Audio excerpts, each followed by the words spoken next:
how you doing? Keith here. Gonna do a small video. It's a couple of people who are just starting out asked me to do it. It's just basically to show you that you can start this Amazon book selling business literally off your phone today. Get a book, a couple of books, sort them out, put them in a box, send them in. They'll be in by the weekend selling, sell some more, buy some more books, send some more in. Bang, bang, bang. You can start with nothing. I did, literally with nothing, and build it up to a nice little business. So watch the video, get it done, send some books in. Yeah, so a lot of the books you'll pick up if you're just picking up books cheap are going to be fiction, and they're not really great to sell. There's too many people selling them, they sell too cheap. What you're looking for is non-fiction. Non-fiction is your starter for 10. Any non-fiction, grab them if you're getting them cheap, especially if you're getting them for free. The more detailed the non-fiction, the more interesting the subject, autobiographies, that kind of thing sell. The more in-depth the subject, like this book here is on fast, and so it's getting a little bit more in-depth and rather than just being about health. These sell well, sell fast. The Harry Potters and the sets you can sell. I generally don't, but I did pick these up with this bunch. Irish history, Irish GAA, Irish sports sell well. If you're selling from Ireland, they're handy enough to get. And the DVDs and CDs you can sell as well. Now that's the Luke Kelly CD. I think it's selling for about 28 quid I think. The DVDs I find sell quick if they're box sets, new, in the plastic. They'll sell fast, and there's no testing, so they're worth looking out for. But in general, you can just start with books. Books are everywhere. You can get them for free. You can get them really, really cheap. So grab a load of books, get them sent in. Just grab everything non-fiction. If you haven't got the app and you're not used to it, grab everything non-fiction. And as I said, the more niche the better. Like, this is a very general book, so it's not going to sell for a lot. But this book here then is a little bit more niche, and then as you go on you get more niche books. This is the best book on sales if you're looking for a book on sales ever. And businessy books sell well, history books,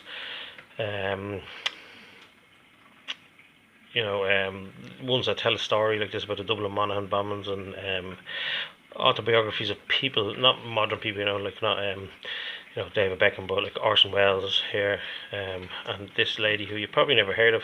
If you haven't heard of them, they're probably worth a couple of quid. Then there's some religious books sell for good money. This isn't one of them, but I have found some religious books that sell well.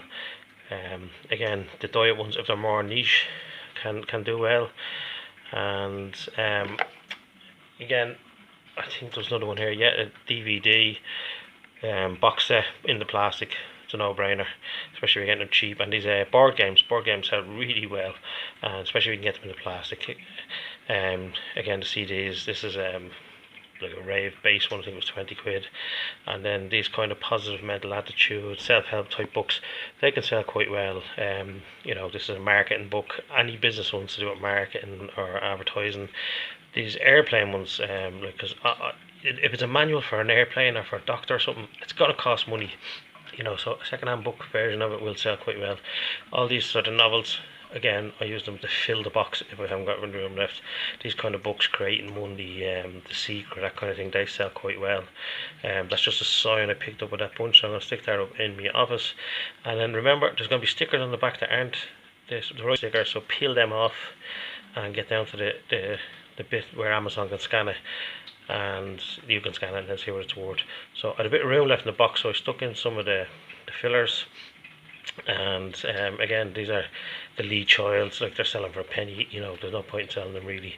The Asperger's syndrome one, 14 quid, or sales rank 16,000, so that was good, and new 52. So there was no F.B.A, so I'd be going in the middle there. I think I actually priced that for about 25. The Codes one wasn't selling for a good price. This autobiography, if I ever under a million rank, I'd use it to fill the box. Again, 6 quid for the fast one used, but new was 8 quid, and Amazon are selling it for 11, so you could F.B.A for about 8. The Harry Potter, if it's brand new, there seems to be a lot of people selling for 500, but then just 4 people selling for 280, so it doesn't make sense.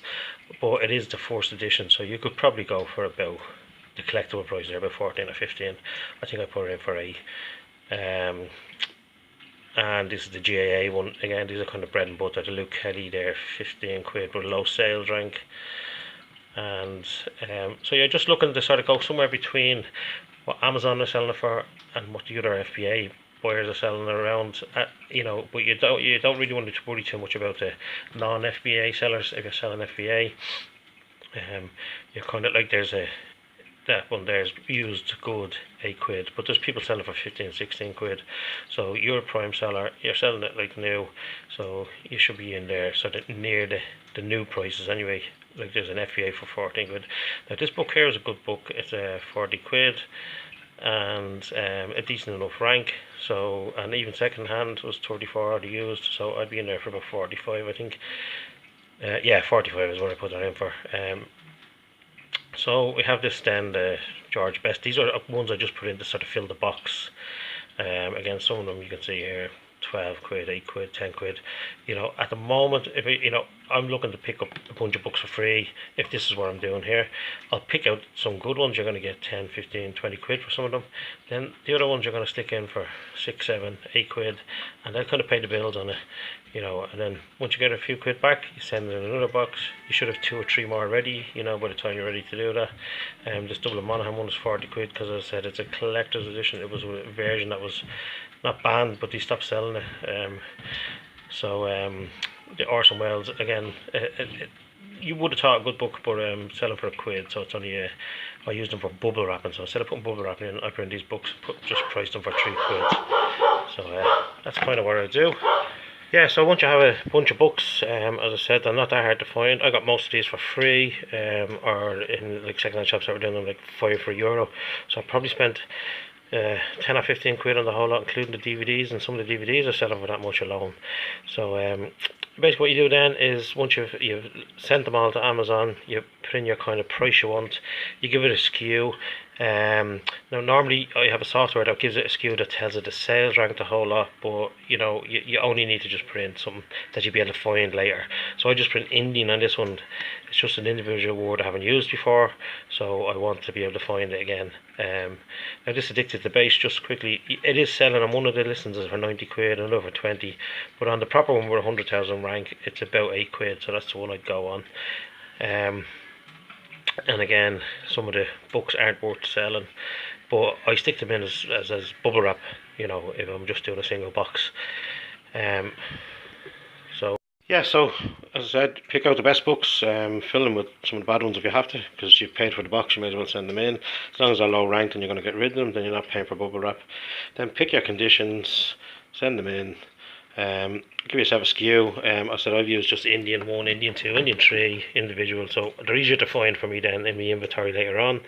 Now I normally have a software that automatically puts in the sales rank, where I bought it from, the sequential numbers.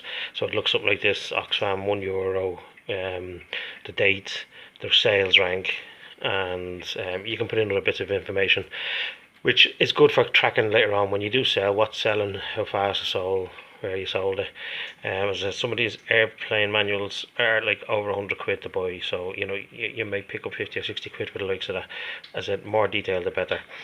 So as I said, you give yourself a skew, Indian 21, whatever price, then you say submit your listing, click on that, then you get to the next page which says confirm your offer, return to home. That's it. Do that with all your books, and then go to your Seller Central account, put in your code, your password, sign in, and then what you're looking for is in the top left hand corner of the home screen you will see inventory. So you want to get to that, and then you go up into the corner, and you have a 2-step verification now, so you'll have to put in a code that they send you. Then you get the inventory up in the corner, click on inventory, you get a drop down menu then with a slightly different list of things to do, and you go to manage F.B.A. inventory.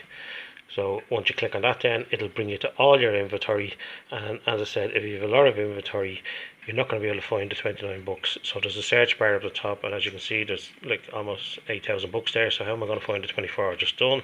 So you type in up on the top of the search bar your little code that you're giving them, Indian. So type in Indian, and it pulls up the 24 that I've put into the little box.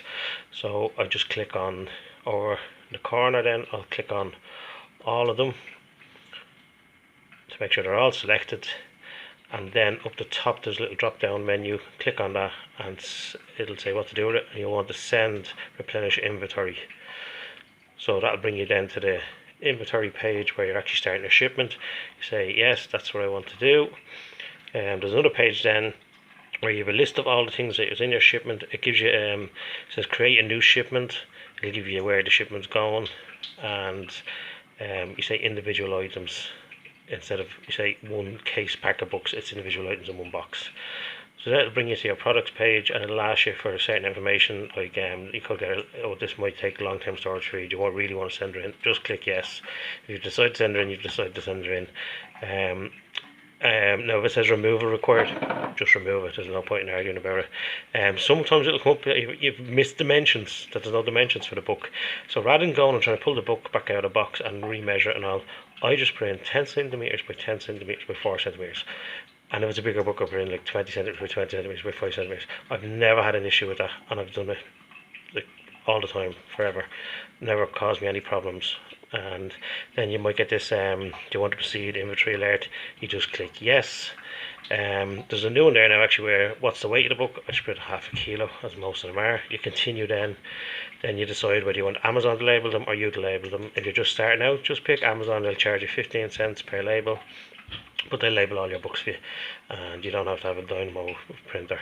So you're good to go then. You print that, you pick that, and then it'll create a shipment. So once you click continue, it'll create a shipment. Now I actually made it into two here, but 2 books in one. I'm just ignoring that. I'm picking the one that's the 22 books. I'll continue with that. Then I say work on shipment. So you click on work on shipment, and it'll give you a chance to review the contents and pick a delivery service. So you pick whoever you want to go with, Parcel Force, DHL, or other if it's one of your own. You provide the box. So you click the size of the box, 20 kilos, 30 by 30 by 35. You don't have to be too accurate. Then you press confirm. It says, yeah, that's grand, all that stuff's in that box. And then you print your labels, and you must print a heavy box label if you're more than 15 kilos, which you should be. Print your delivery labels, stick them on the top of your box, and then you get a complete shipment. Mark it as shipped, and once it's marked as shipped, that's basically it. Get some books, scan through them, find the good ones, send them in. If you have a bit of space left at the top of your box, don't fill with bubble wrap. Put the cheaper books in, sell them cheap, sell them fast. It's better than paying for bubble wrap at the start. You're actually getting some money for them. Use a weighing scale standing to get the weight of the box. Give yourself a kilo or two in the difference. You don't need all the tools at the start. You just need a phone. When you sell, you can start buying the scanner and the equipment and the Dynamo printer, Able printer and all.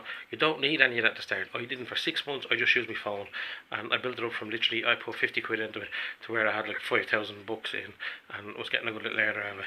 And I'm still growing now, and I'm going to grow for a long time to come. It's a great little business. Get out there, get started, get a box in today. Don't fuck with me.